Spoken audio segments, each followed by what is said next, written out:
नमस्कार। मैं कहानियाँ सुनाता हूँ का 775वां एपिसोड 775th एपिसोड में अभिवादन स्वीकार कीजिए देवतोष का। दोस्तों, आज उनके खत और आप में दाजी का खत। किसी ने प्रश्न पूछा, प्रिय मालिक, नवांग नवांगतकों यानी जो नए लोगों को हार्टफुलनेस से परिचय कराने का सर्वोत्तम तरीका क्या है? दाजी का जवाब, प्रिय संयोजकों, आपके सुझावों और विचारों के लिए धन्यवाद। आइए अब हम नव आगंतुकों का परिचय हार्टफुलनेस से किस प्रकार करवाएं, इस पर ध्यान केंद्रित करते हैं।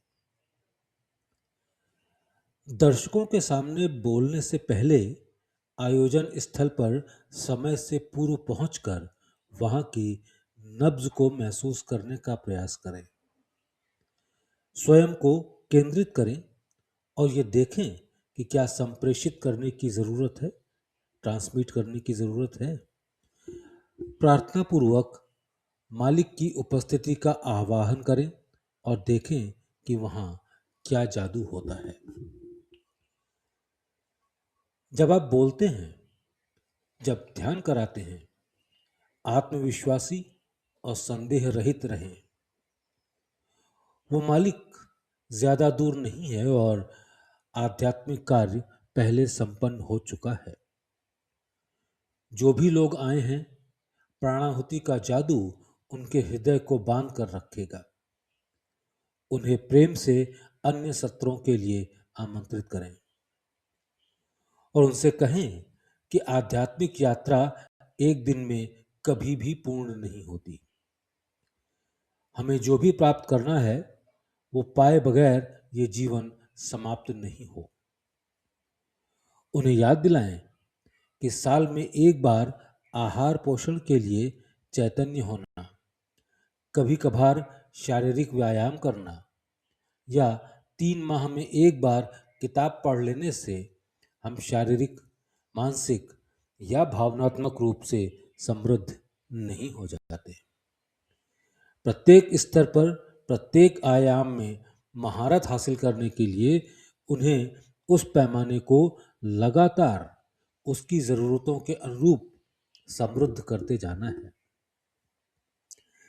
कभी कभी नए जिज्ञासु आपसे हार्टफुलनेस को अन्य प्रणालियों या दर्शनों से तुलना करने के लिए कहते हैं। एक ईमानदार उत्तर देना सबसे अच्छा है कि हम दूसरी प्रणालियों या दर्शनों के बारे में नहीं जानते। कई बार वे आपसे कुछ बारीकियों पर जोरदार बहस भी करेंगे। आपका मनोभाव क्या होना चाहिए? हमेशा अपनी गरिमा और उनका सम्मान बनाए रखें। सत्य को बार बार प्रमाण की आवश्यकता नहीं होती। एक सादृश्य के रूप में, यदि एक शोधकर्ता किसी संदेहास्पद स्थान पर कोविड की वैक्सीन बनाता है और उसे प्रामाणिक करता है और ठीक उसी दौरान एक स्थानीय व भरोसेमंद निर्माता जिसके पिछले कार्य के उच्च स्तरीय रिकॉर्ड हों ने भी एक वैक्सीन तैयार की, तो क्या उस निर्माता को उसके उच्च स्तर का बचाव करना चाहिए?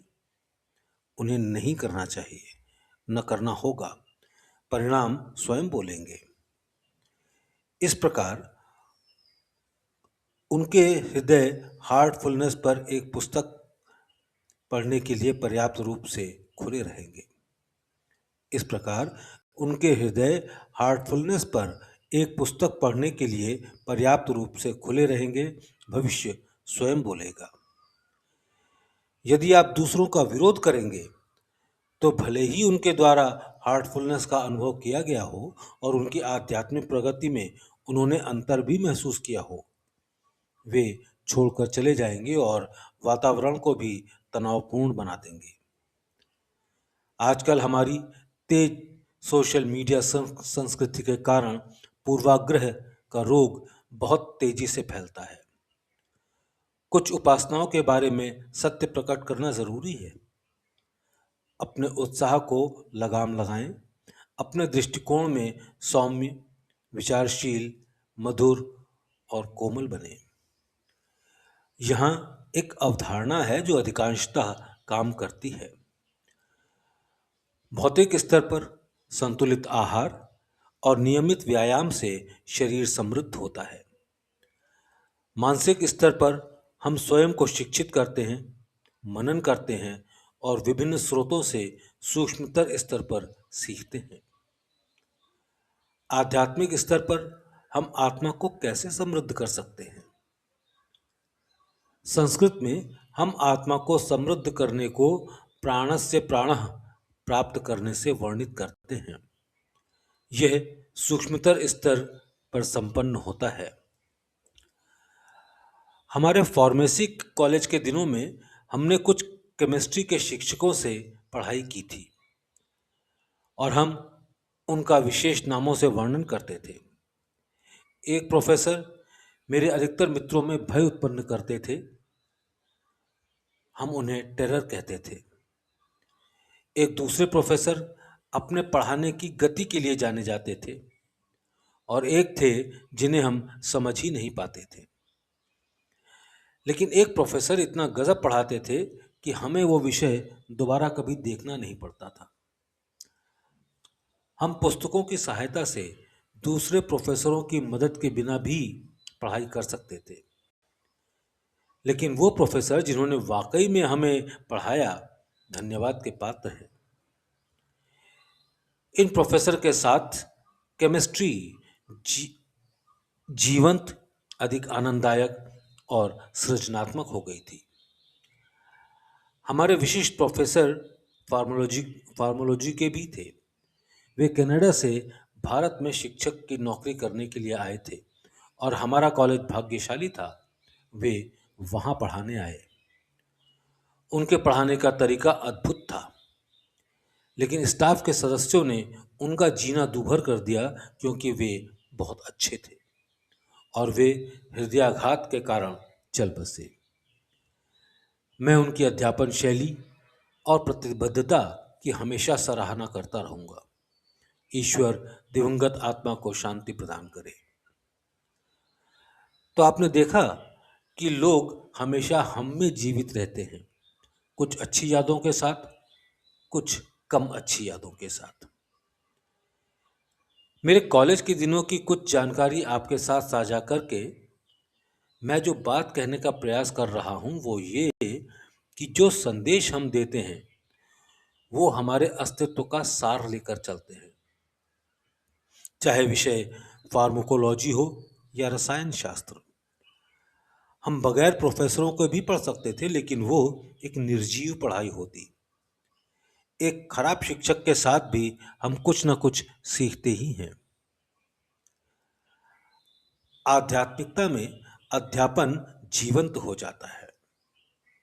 आध्यात्मिकता में अध्यापन जीवंत हो जाता है जब हम ऐसे किसी से सीखते हैं जो वाकई में उन्नत हो, विकसित हो। उनका अस्तित्व हमसे मौन रहकर बात करता है।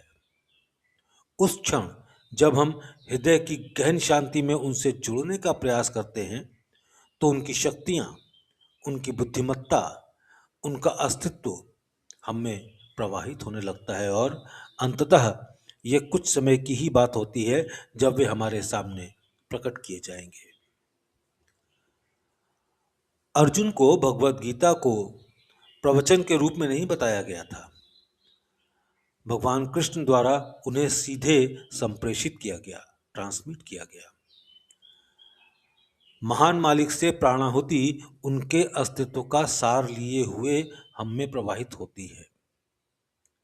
महान मालिक से प्राणाहुति उनके अस्तित्व का सार लिए हुए हम में प्रवाहित होती है और वह हमारा कायाकल्प करती है, हमें पवित्र करती है, हमें पल्लवित करती है। जब हम ध्यान करते हैं तो अधिकतर लोगों ने इसका अनुभव किया होगा कि जब हम मौन व अपने भीतर केंद्रित होते हैं, हम तल्लीन होना प्रारंभ कर देते हैं।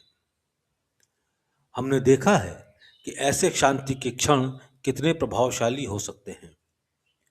ऐसी एक आत्मा के साथ सीखना हमें एक लंबे समय तक अंतर्निहित रखता है, बनिस्बत एक पुस्तक के पढ़ने पलटाने के, भले ही वो पुस्तक कितनी भी पवित्र क्यों ना हो। धन्यवाद। कमलेश।